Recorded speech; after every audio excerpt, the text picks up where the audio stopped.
All right. Welcome, everyone. Let's get this show started. Welcome to our DevOps office hours. It's January 18th, 2023. My name's Eric Osterman, and I'll be leading the conversation. I'm the founder and CEO of Cloud Posse. Cloud Posse is a DevOps accelerator, which means that we help companies conquer AWS using our proven blueprints for Terraform.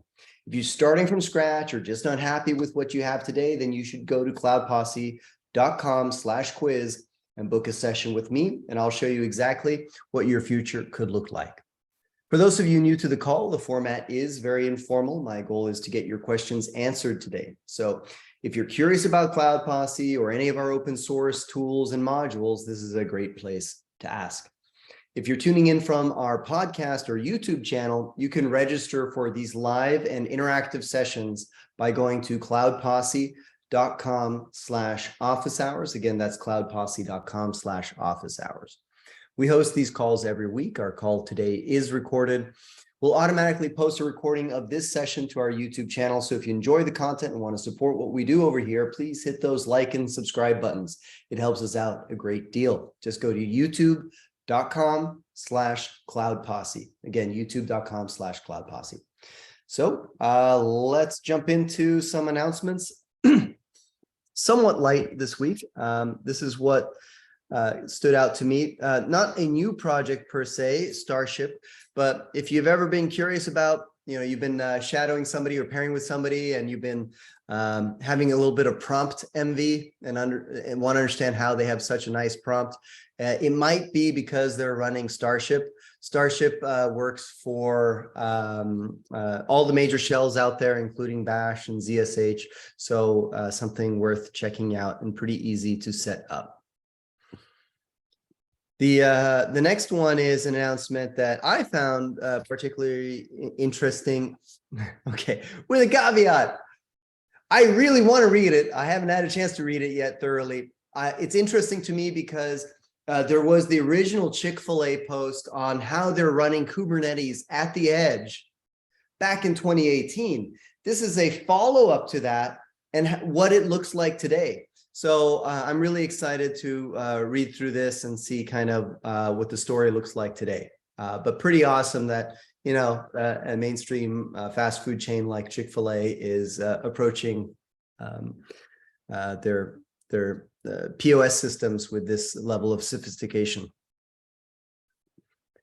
Another one is a post or write-up on, why 37 Signals has opted to migrate off of the cloud, off of AWS back onto self-hosted.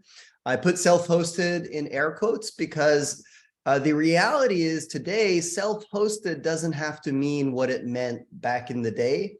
And maybe this is some middle ground that can be reached, especially as orchestrations, platforms like Kubernetes and so forth are reaching a higher degree of maturity. You can achieve some cost efficiency by hiring a middleman just to rack and stack, manage the network, manage the service, replace all the failed hardware, and do all of that other stuff without paying the Amazon tax to manage on top of it. Now, it's a oversimplification to say that's all Amazon does, right? And Amazon is the cheesecake menu of cloud services. It takes you minutes to go through the whole thing, and you don't understand what half of them are. So you're sacrificing, obviously, the level of support there. But if your product is reducible to databases and deploying containers, yeah, maybe this is not a bad idea if you need to save costs and find some middle ground. I'd like to chime in, I guess, on this one because in a previous life, I was a CTO of a company that built data center space. In particular, we built over 600,000 square feet of data center space in the Phoenix market. And I'm dubious that, given what I assume their scale to be, if they were spending $3 million a year with Amazon, that they are going to be able to do this significantly cheaper when you take into account data center space, cooling costs, power costs, bandwidth costs, plus equipment, plus software licensing, plus the personnel that are going to be required to actually manage that on a 24/7 basis, and keep it all up and running. It seems like if you told me their number was 10x that, like it would make a lot more sense to me. But $3 million a year when you start doing all that stuff really isn't that much money for a business of the size and scale of what I assume is running the back end of Basecamp and Hay. Always the voice of reason, Matt. Yeah, I mean, if we just said 3 million was just salaries to manage that level of infrastructure, that would be surprising. And this is often what the error is. And sometimes, well, it might not be the wrong calculation for their business, depending on how they run their books and where they need to show their costs are. But if you look at net, like how much they're spending dollar for dollar across all the categories you said and the hosting fees, yeah, this number doesn't seem realistic. Yeah, that's right what I was thinking as well. I didn't like this article one bit. You got to look forward and think of all those peripheral costs. Like one incident, one hardware incident, like that's going to blow out. I mean, obviously the DHH and Jason Fried are extremely smart guys who have been around the technology space for a really long time. They like to be controversial and they like to say things like that. So I'd be curious if there isn't some other motivation other than direct like cost savings that's behind this whole thing. So I don't know. It just seems like way too little of a number for them to be concerned about based on metrics I've heard and based on how much cash I've heard that they generate and a bunch of other things. Like it doesn't make sense to risk everything that they have for all that. But what do I know? I don't know all the internals, but it seems I'm dubious of the whole thing. I'll just say that. Yeah. Anyone else have something to contribute on this one?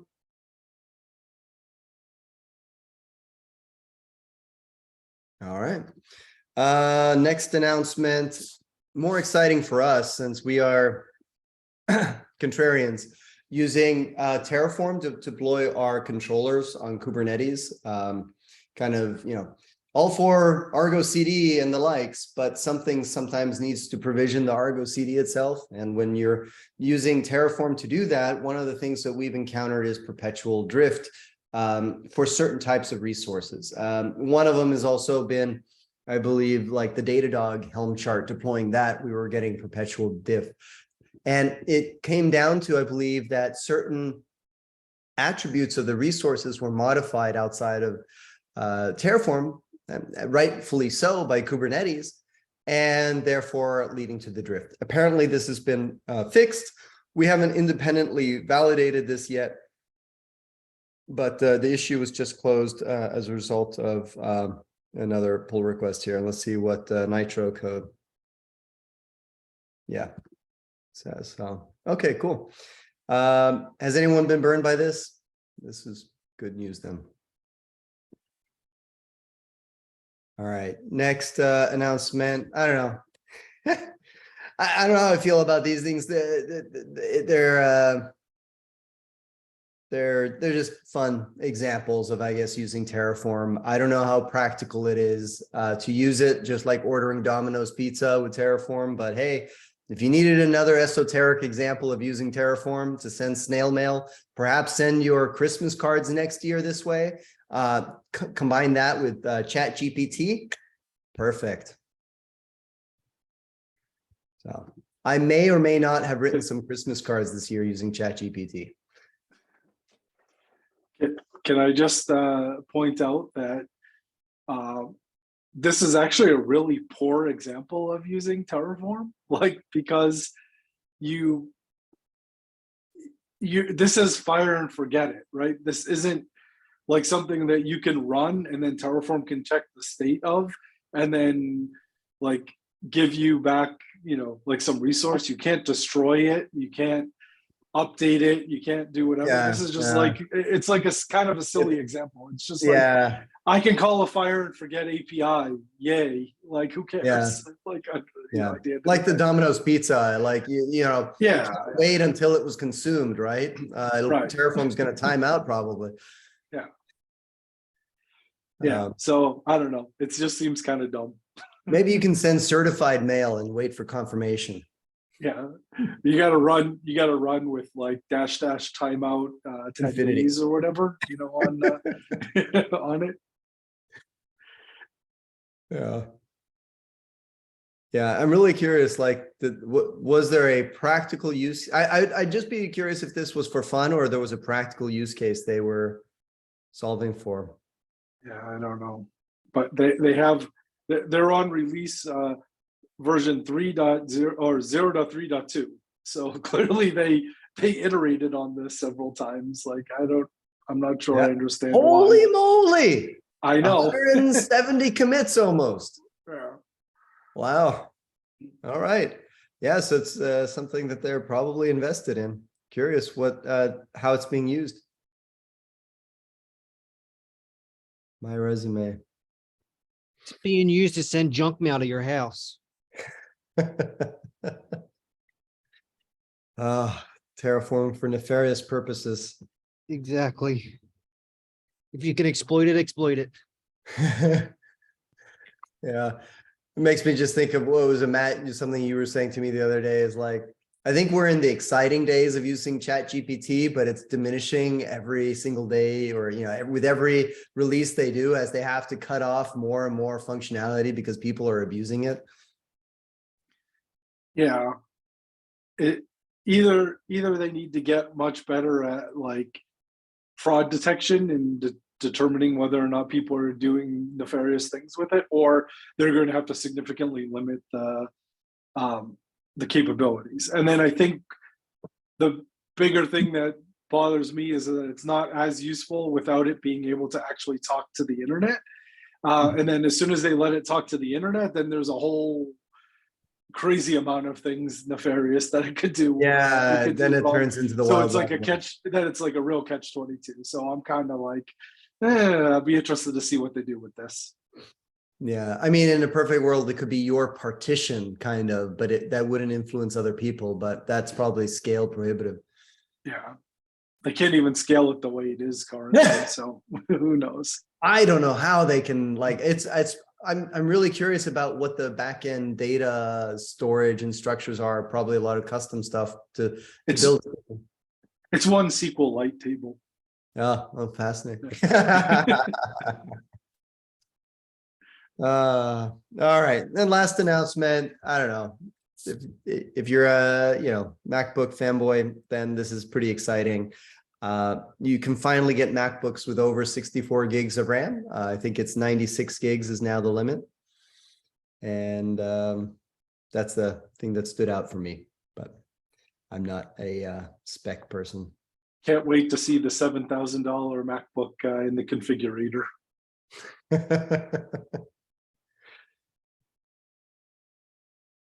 Yeah, I think what I did a 2 terabytes and 96 gigs of RAM, and I think it was about 4,500 before tax. Yeah, quick I'm comment. surprised that's all. Yeah. Quick thing that like to add, I'm a Apple fanboy, so just want to prefix it with that. I used to use the Intel i9 series, and if you haven't switched over to the M1 Mac, I found it to be just noticeably better. I got the base model M1 Mac, so the M1 Pro, but with 16 gigs of RAM. And I found that it mostly outperforms my Intel i9 iMac that had 128 gigs of RAM. So the same exact, I had the same exact story. I had a 32 gig i9, just got a 16 gig M1, and it outperformed the i9 by far. Yeah, and a couple, ignoring the fact that the chip and the memory are embedded together is my understanding. That's what I think one reason the big performance improvement. The other reason, my understanding, is the Intel i9s just overheat way too much. So if you're running a MacBook Pro in particular, running the i9 chipset, it can't cool the chipset. But if you, but the M1, if you're lucky, you can get the well, I guess if you're unlucky, you get the fans turned on, but I've never been able to trigger the fans on my M1 Mac since buying it. I actually had to download an app to see if the fans existed that would let me manually turn on the fans. So I've not been able to push it to that limit where the fans turn on. So a lot of it comes down to the thermal cooling. But yeah, if you haven't switched over yet, even I'm using the M1 Pro, the original model that came out, and it's cheaper now because the M2s came out, but this thing is still great. I can only imagine what the new one, the M2 Pro and M2 Max are like. I'm looking forward to that 22-hour battery life on it. Yeah, I saw the end of that promo video that they did, and I was really impressed. They didn't share how much life they had left at the end of the video, but they use it all day. Yeah, that's what it sounded like. I'm not sure how they define all day. Is that 8 hours or is that 20? Right. Yeah. Yeah. Well, the interesting part was if you notice how it was filmed and cut, it looks like it was part of an earlier Mac event, and it looks like they probably scrapped it because of the chip shortage, is what I'm thinking. And that's probably why we got such a silent release of it, kind of went in where we did. Oh. Yeah, TLDR dropped it. I don't know if you folks are subscribed to the TLDR newsletter, but it's great. And they dropped it at like 3 a.m. or I got the notification from the email at 3 a.m. And then I looked at, then I see it on the YouTube notifications for Apple. I was like, oh, wow, they had it leaked a few hours earlier. Yeah, I just happen to be thinking, hey, I need to get a new computer. I've got I had the 2018 i9 that has all the issues. And it was literally the Apple laptop from hell. I've had the keyboard replaced once. I'm on a class action lawsuit with it because it's still so bad. The battery is just terrible. Like, it doesn't perform.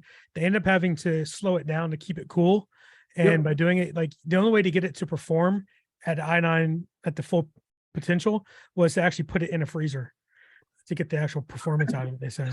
I spent tens of hours of my life trying to figure out why my expensive i9, when I bought the 2018, 2019 models, were underperforming. Even got the 2020, same issue.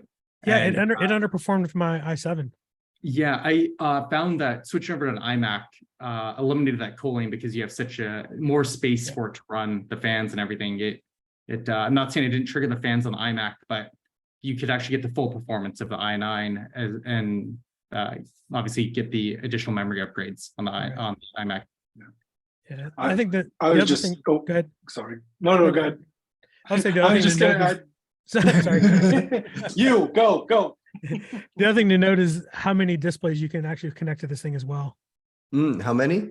It's you have to go, if you click in the details on their website, it'll go into how many external displays, an 8K, 4K, and I think that's probably one of the bigger game changers too. All I was going to say is that if anyone really wants to see their M1 Mac spin up the fans, I have the 14-inch M1 Max with 64 gigs, and if you launch Adobe Premiere and actually edit a significant amount of video, it gets humming pretty well. A couple of times I thought it was gonna hover off of my stand because the fans were blowing so hard at one point. That's awesome. I have not been able to trigger a workload, but I'm not doing any video editing, so it's probably the use case. I have to say, the only thing I liked about my i9 Mac was when it was in the wintertime, my basement's freezing, and I would be able to sit it on my lap and stay warm because it would literally almost burn you on your lap. One last thing that's probably worth highlighting is I don't know if I learned about it through one of these meetings here or if it was off Reddit, but supposedly there's some conditional logic on the chipset for their ARM, for the ARM series processors that says if JavaScript, if Node.js, run this execution path, which it supposedly gives it extra performance for Node.js apps, is my understanding. But I'm not sure if anyone here is across that or if I was misinformed off Reddit or whatever user group I heard that off of. So that might be another reason extra fast. All right. Well, that's the end of announcements that I had for this past week. Anyone have something else that they want to highlight that stood out to them?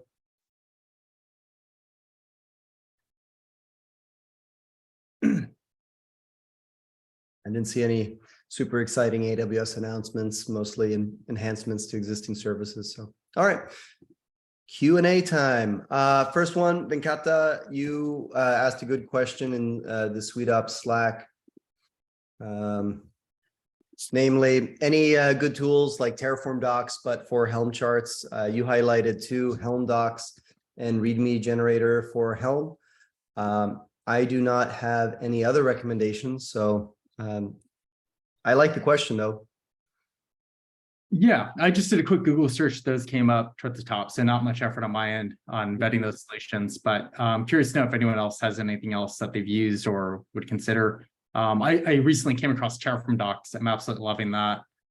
And trying to do something similar. We're creating a lot of Helm repos, and before we create more, trying to figure out how do we want to document all of this, if there's any good practices for it. Yeah. The one differentiator I'd say between these two is this one's in Go, so you can just have a simple binary to distribute, versus this one you have to have Node.js installed and all the supporting dependencies and stuff. So I'd be leaning towards this one here. Yeah, it seems like the Bitnami one, if you go to tags, is a little weird. They're like version 2 something, if you go to the tags section. Yeah. Very top.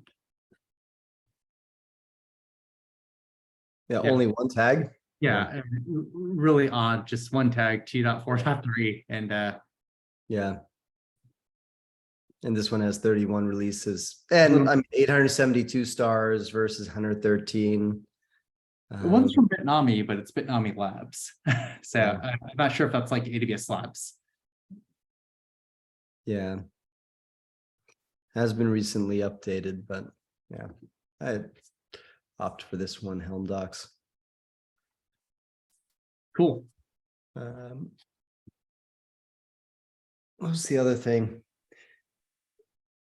Yeah, the other thing that we've done, I'm not suggesting this is the right answer. I think this is probably the right way to go. But for example, we wanted this for our GitHub actions, and GitHub actions have a manifest with information in it that's in JSON or YAML, I forget. So we just used Gauntlet to do our document generation for GitHub actions. Gauntlet, G-O-M? Yeah, we've talked about it a bunch. It's the Swiss Army knife of templating. It can consume countless data sources. It integrates with SSM and ASM, and you write all your templates in Go template, and it can spit out, write to a file, write to STD out. And this is what the Cloud Posse README generator is based on. I mean, if we were doing this all over again today, now now that we know what we know and validated we like this pattern, we would just write a tool for it. But if you're just prototyping something, or you're trying to document a format and you don't want to invest everything to build something custom, Gauntlet is a great way just to take, some raw format and generate a README from it. Yeah, I noticed. I was looking at your repos and I noticed the make file. It looked like you folks had put together a pretty robust process there. I didn't realize it was based off Gauntlet.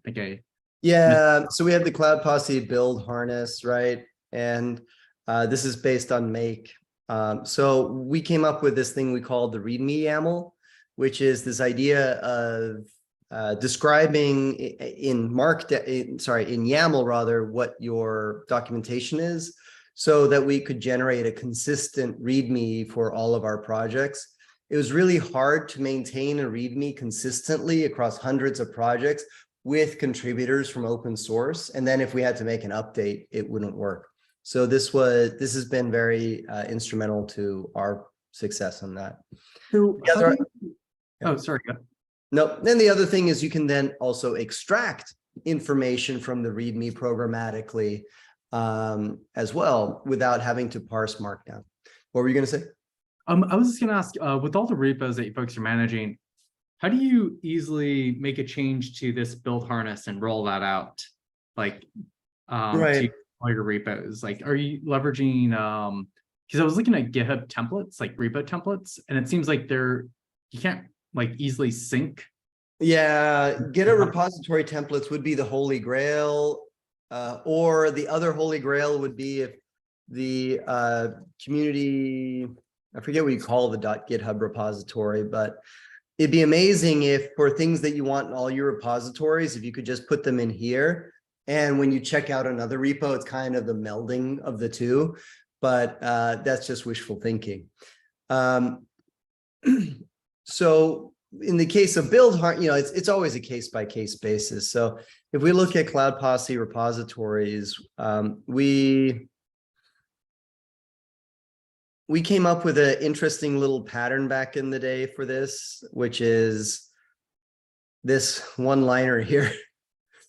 So what awesome. this one-liner does is it downloads always the latest make file from Cloud Posse's Cloud Posse tools. And then it echoes .build harness, which is a string that is the file we just downloaded this to. Echo, stop. And then includes that file. So yeah, it's been an effective shim for us to build all of this stuff with make files. I have a different sentiment about make files today than I did 7 years ago when we started Cloud Posse. I would probably do some things differently, but this is pretty entrenched in our solution at this point to just rip it out. Sure. Another solution of Makefile that I've come across is TaskFile. Yeah. Mixed feelings about it when I was first using it, but then things just seemed easier when I was using TaskFile versus Makefile. And it seems to be getting pretty good traction these days. And I'm kind of because I like Make because it's just there, but TaskFile is a Go binary, so it's not much effort. And it looks like you folks already have it there. Well, so, what we did is we've for the first, I would say 5 years of Cloud Posse, we were just trying to mash together all the other tools out there. And that got us to the next level where we realized, well, now we kind of know what we want, but this is ridiculous having to stitch together these many things. So what we've started doing, so we started Atmos, of course, and in Atmos, we've been then borrowing from other really cool tools and making it our own in terms of Atmos. So, Make was obviously pivotal in the foundation. We used Make to build Atmos, you could say. So we still haven't given away Make, but Make, it is good for building, but let's not use it to build infrastructure anymore. And then I was turned on to Magefile at one point. This is kind of interesting. If you're a hardcore Golang shop, you can actually use this DSL to create executable compiled make files, so to say, from a Magefile. And then TaskFile, which you bring up, Variant, which was by Yusuke or Mumoshu, who's one of the maintainers of Helm file. App Builder by Korea. This is this whole concept where you can create a meta command that accepts all your arguments and subcommands and inputs in a consistent way, and then have that command call your other scripts, which accept things in every kind of format or whatnot.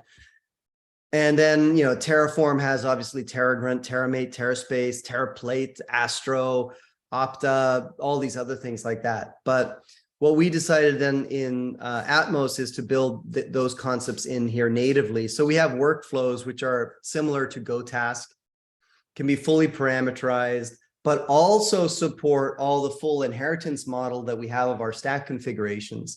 So that's how we see it as a differentiator and augmented.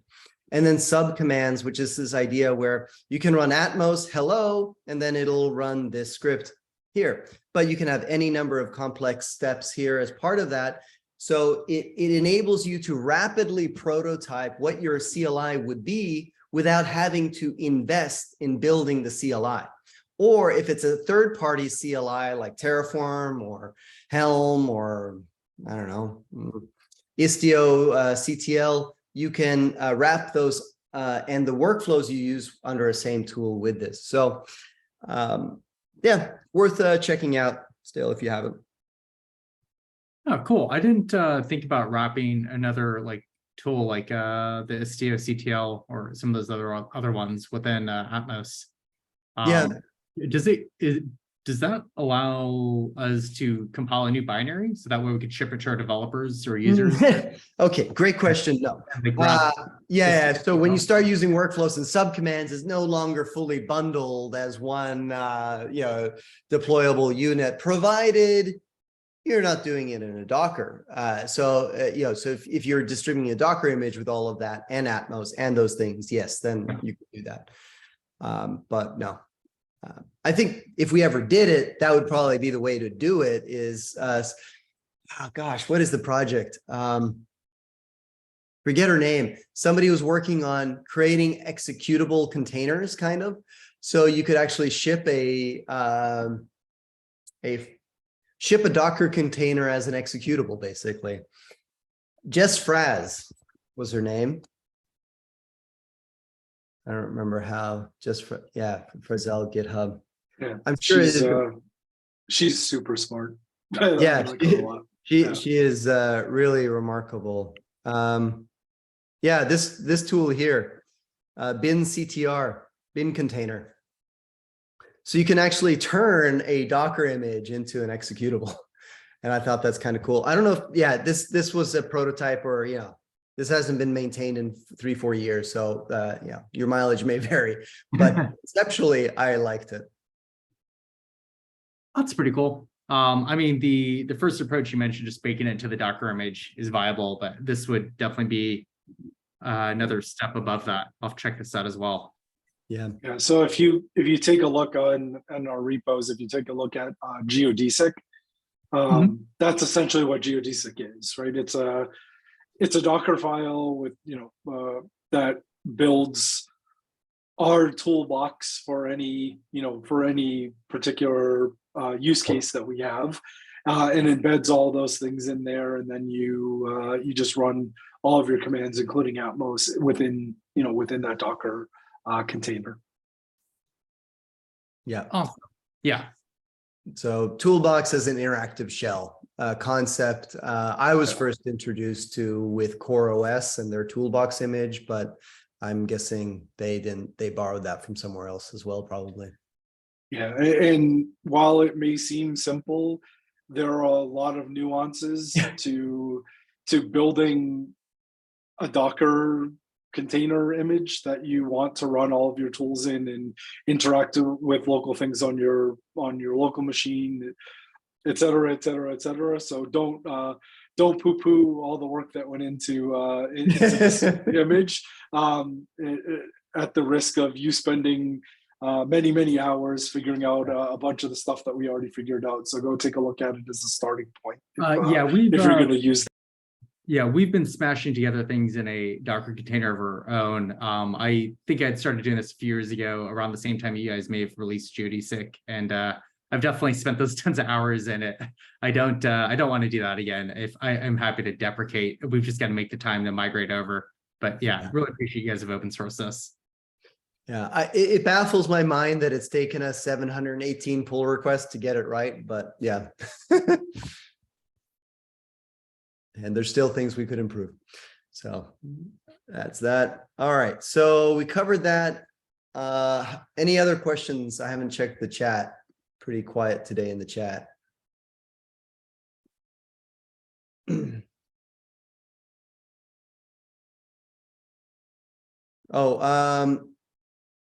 Can't see here. Harold, are you raising your hand?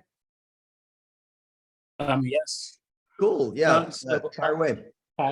Hi, everyone. So I have a question that I would like our opinion on. So I use Terraform with Grafana dashboard, like basically use Terraform to bootstrap Grafana dashboard. Now it's good when I use it to bootstrap at first. Then, I use templating, to add variables to it, which is good. However, when I make dashboard changes, directly from the dashboard, and I need to now go back and Terraform it, it is crazy. It drives me nuts, right? So I don't know if anybody has a better way of doing that, or I should just stick with using Terraform to bootstrap only. That was the first conversation we had about continuous drift with certain things. It's the same problem, right? Yeah. Yeah, things modified outside of Terraform, and yeah, this is the gap between ideology and reality. Our ideology is everything infrastructure as code. It's what we aspire to. It's what we practice, and we have been strict on this for many years. We went back in the day when we were doing Grafana and managing it that way. What we basically said is use the GUI to design what you want, export it, parameterize it, turn it into Terraform, and then syndicate it out. Who does this make sense to? You're a one-man shop for your company, and you're supporting one team. I commend your discipline, but it's probably not the best use of your time. But it does make a little bit more sense when you're a smaller team supporting, a half dozen or more other teams, and you want to standardize the dashboards for applications or deliveries. You want to give them those baselines. That's a good way to go. The other thing those teams can do is they can always clone widgets or dashboards and work off of those instead. But I think that there has to be a discipline in this case where changes are ultimately moved back upstream and then redeployed. Now, the cool thing is if you're using infrastructure as code for this, and you're using something like Spacelift, Terraform Cloud, or something that supports drift detection, is at least you will know it has diverged. At least you will know it no longer matches what you have in source control. Yes. So yeah, the problem is, I use Atlantis. So with Atlantis, I'm able to see how it diverged.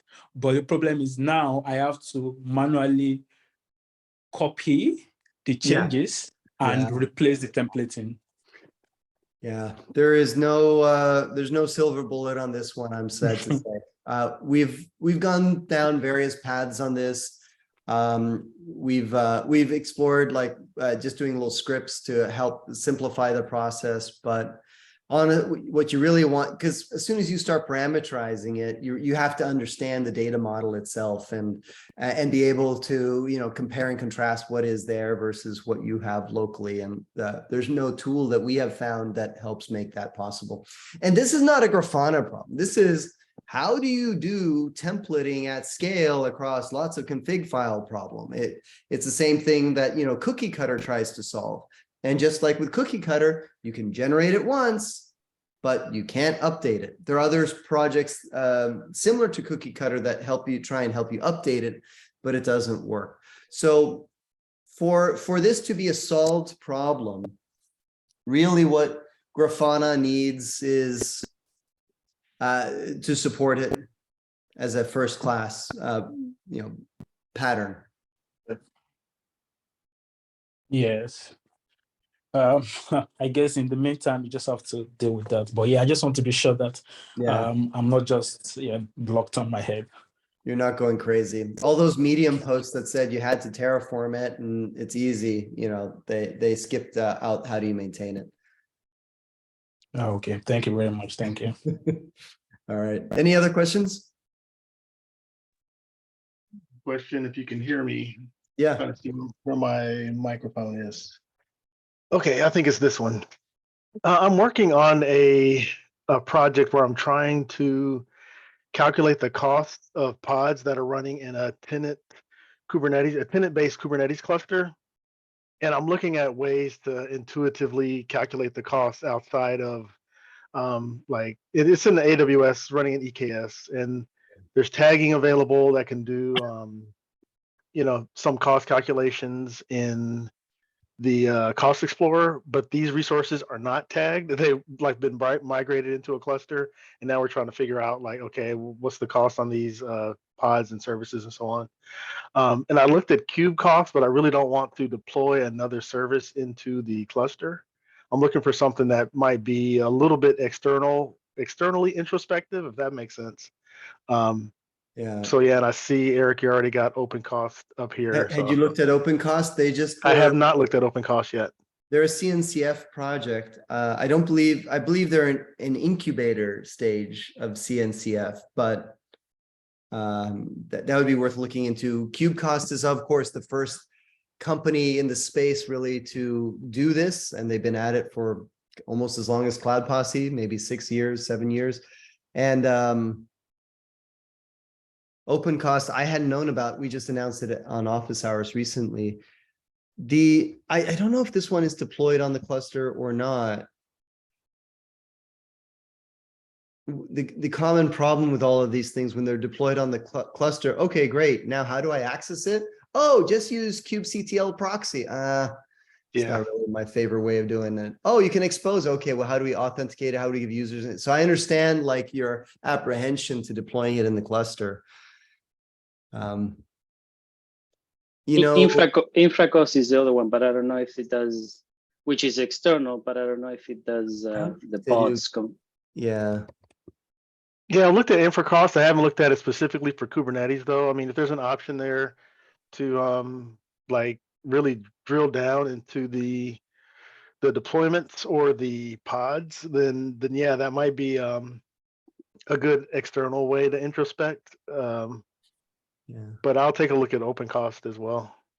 Yeah, I don't know. My gut is don't. Then again, this is the guiding kind of force behind Cloud Posse is like we try to not reinvent the wheel as often as possible. We're constantly looking like for, well, how did other people do it? How did everyone else solve it? Rather than trying to build it in-house because it's just so much more to manage. Oh, yeah. Yeah. It'd be interesting if there is cost APIs. Yeah, so that's pretty interesting.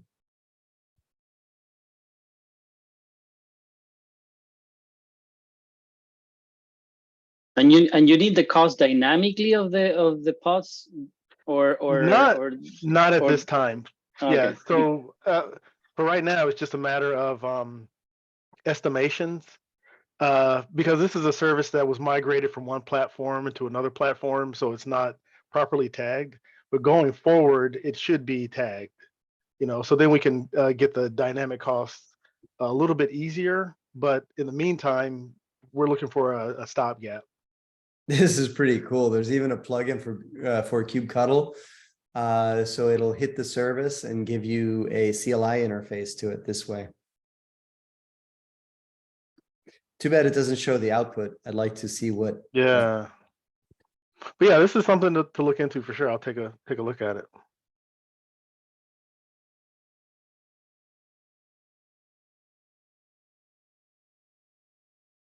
Yeah, that's kind of what you want, probably, right? Yeah, yeah, that's looking not too bad.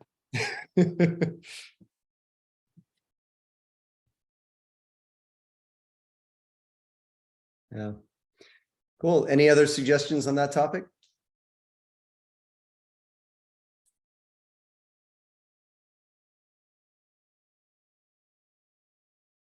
All right. Other questions? Anyone?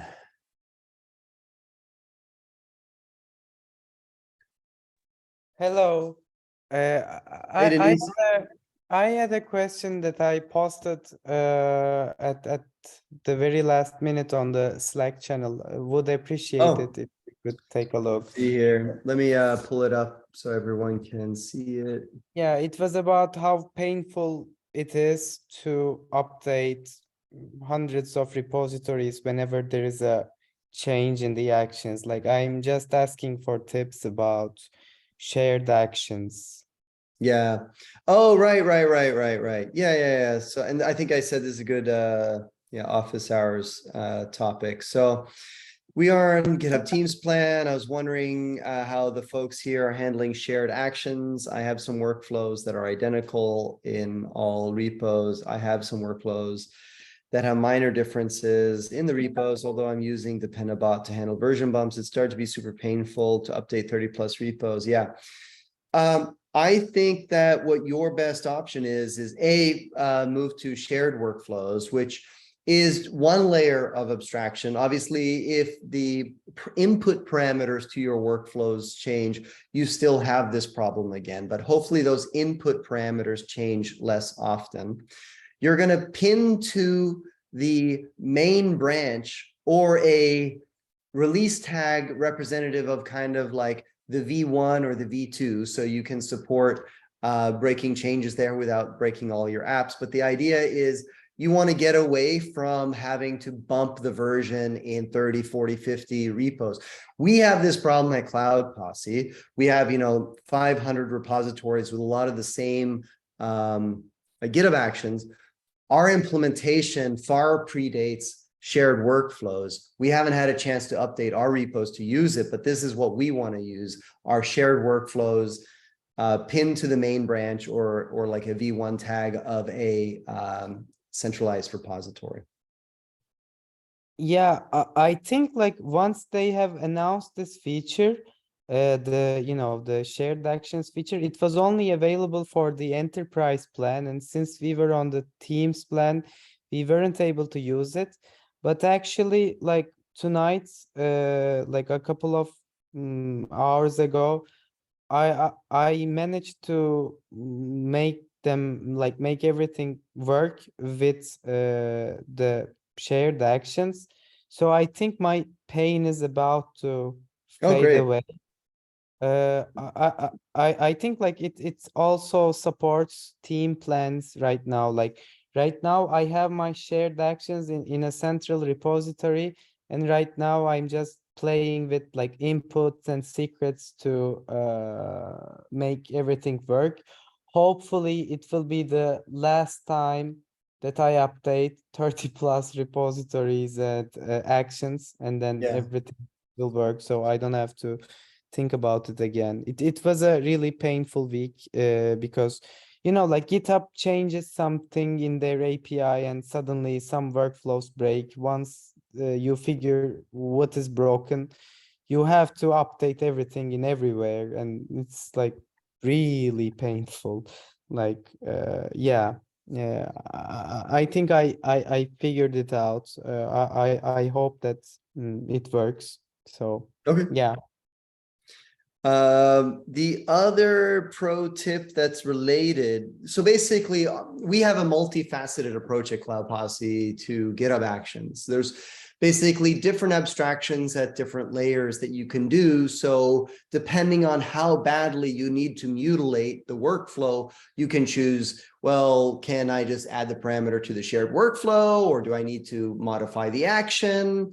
And so forth. So the other thing that we like to utilize are composite actions. Are you familiar with composite actions? Yeah, but I have used composite actions in one of my shared actions repository, but then in the composite actions, you kind of miss any major, like if you in-house some actions, you kind of miss if there are any like updates in the action. No, that's the whole reason. That's why I love these things. So with composite actions, you're not forking the action, you are pinning to it. So basically what we do is we wrap a lot of public actions like these here, like the official Docker metadata action and so forth. And then we use this action everywhere we want to do that functionality. And then we have one place to bump the version when there's a new version upstream. And then we can use dependabot on this one thing, and then everything else benefits from it. I see. Like, how do you compare composite actions with the new shared actions? Like, is there any reason why I should stick with composite actions instead of shared actions? So wait, let's see here. So I was thinking of shared private actions as opposed to some concept of shared actions. Can you tell me more about GitHub? Did I miss something major here? Like all of our repositories in private, and I don't want to like make our actions public. Let's okay, say. no, yeah. So it's really, you're just talking about public versus private. That's all that is. So a composite action is a type of action, And that type of that, you know, that it's like a public function or a private function, right? How do you want it to be called? And in this case, you know, if you're talking about private actions, they can only be accessed within your organization. Yes, Cloud Posse happens to make all of ours public, but they could be private. Even though they're private, you would still want to make use of this. Now, just like Terraform, you don't want to write a Terraform module that wraps one Terraform resource. Like you don't want like an S3 bucket module that wraps the S3 bucket resource, but doesn't handle any of the IAM or other resources that you would use together with a bucket. You would want to combine all the resources that you use to create a bucket in an opinionated fashion. You put that in a module. The same is true for composite actions. Composite actions are like Terraform modules for GitHub Actions. They let you combine a bunch of resources, let's call those resources other actions, into an opinionated workflow, a series of steps, and parameterize them like variables in Terraform. Now you have inputs to these composite actions. So it's a great way to write scalable GitHub Actions. So here's our composite action. You can see our inputs here. And then we can see where we use that input. You see here in the curly braces. So this is like a parameterized action. I think like they look quite similar to how you use shared actions. No. But shared is just if it's a shared. I think the nomenclature is just that it's a private action for your organization, right? Yeah. Okay, so if I go here and click settings, and I change this now to a private repository, now I have now it is that. It just is that our repository is public. However, well, let me pause there. Matt Calhoun, are you on the call? I am. I do this thing where I misunderstand people and I don't see it. So am I misunderstanding something maybe? I'm understanding it the same way you're understanding it, so I don't think so. Okay. Yeah, maybe like it is too late and my brain. I understand. Sorry about that. Well, look into this, and I bet it'll fit into your strategy. It'll make sense when it makes sense. So to say, you might not have a use case for it right now, but it's good to have it in your toolbox so that when the situation comes up, you can use it. So here's kind of like the Cloud Posse strategy for GitHub Action workflows is something like this. So you'll have a repository with your shared workflows for your organization. Now, these can be used in any number of your organization, any number of repos in your organization. And then this here will be parameterized. So here we can see all of the, this is here are all the inputs for the workflow. So the parameters for a workflow. And then here are the jobs that run. And then these jobs in turn run our actions, and our actions are composite actions. So we can kind of at any point in this process decide where we need to make the change without having to fork the action, maintain our own. I guess we are maintaining our own actions, but maintaining the core business logic of the action is something we don't need to do. Yeah, well, what I tried to say was like it really looks similar to what I have just tried. Like the trigger is also like there is a repository where the shared actions are kept. Yeah. And, there is also like inputs and secrets fields where you can pass inputs to the shared actions, and the trigger is also the workflow call. So maybe we are talking about the same thing.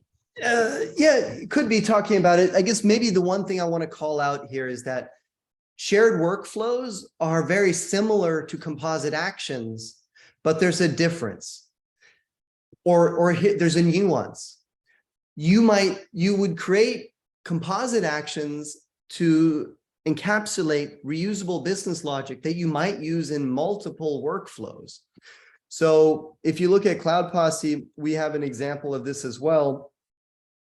So if we search for GitHub actions workflows, So here are some libraries of reusable workflows. And this would be an example of, like, if we look at the actual workflows of these, they will be their own separate workflows, but they can borrow against the reusable actions we already have. Now, this one here is referential to other workflows in somewhere else, but like, I don't know. I'll be able to pull up an example quickly. Yeah, so this is then calling another workflow over GitHub action workflows. So this is an example of where you can kind of create a core library of some shared workflows that then you can simplify into other workflows that call them, but this was still not the example I was trying to bring up. So if I go into this repo here and workflows and CD for ECS, let's see if there's something that looks, yeah, so here, this is using a composite action here. So the idea is you don't want to repeat a lot of the same steps within your shared workflows so that you can dry it up and you can stash that inside of a composite action. I understand. Like, okay. I think like my pain right now was just about like updating everything in a repository whenever there is a major change or whenever there is an enhancement. So I think shared actions fits my needs. But what you're talking about is like combining stuff all together to make them look like more clear. I don't have that need right now. Oh, okay. So I think shared actions is what I need right now. So thank you very much for the detailed explanation. Yeah, I think just to put a pin in this whole thing, that when make sure you look at the trade-offs of the two, because there are some significant trade-offs for using like reusable workflows. Sorry, for using composite actions in general. Like the biggest one for me is that composite actions can't use secrets.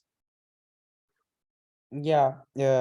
They can't use secrets. Right. They can't consume secrets, basically, Really? either as an input, or they can't actually look up like a secret from the workflow and use them. And also, like, don't know about that though. Is on GitHub Enterprise or is not? Because I swear to God that I remember that like those shared actions and all the stuff that you have shared was undoable a few months ago. Yeah, I agree. I was confused about it as well. It was very recently announced on December 14th, apparently, that these are now available to Teams plans and not restricted to enterprise. So that was actually something I just learned, because I thought it was only available to enterprise. And the distinction here is that prior to this, to do private actions, they had to be in this symbolic internal GitHub organization. This change makes it so that they can be in just the same organization, but a private repo. So they are still two different types of functionality. And you could see the difference being that, imagine a massive enterprise, a conglomerate of multiple other enterprises could still have a shared internal organization of GitHub actions that other enterprises can use under that umbrella. Yeah, those like the internal stuff that you are talking about is not like was not available on the GitHub Correct. Teams plan, and I believe like this is the post that I have missed, which says like it's now generally available. Yeah. I have no idea why they have made it in a, like an enterprise only feature. But yeah, I really appreciate if you could share this link somewhere in the chat, because I looked for it and couldn't find it. And I'm going to give credit where credit's due. It was actually Darren Cunningham who shared it in our GitHub Actions channel. And it was news to me too. So actually, it was ironic as we announced this on office hours, but I didn't understand this nuance. Yeah, we should follow these announcements like more carefully. Yeah, but this was my biggest pain, and I feel like once I do this like one last super big update, I will live happily ever after. So yeah, thanks. Thank you very All much. right. Well, I wish you a good continuation in your life ever after. Yeah, Thank- a new intern has just started, so I will have him do all the work. Oh, So perfect. OPP, other people's problems. yeah, exactly. So I want to thank you all. We are at the end of the hour here. If you haven't yet subscribed to our YouTube channel, go to youtube.com/cloudposse to subscribe. That helps us out a great deal. If you haven't yet joined our invitation for office hours, you can do that at cloudposse.com/office hours. You'll get a calendar invitation and the join link. For those who haven't yet joined our Slack team, go to slack.cloudposse.com. You'll meet all the lovely people on this call probably, as well as some 6,000 other people that are active on the community.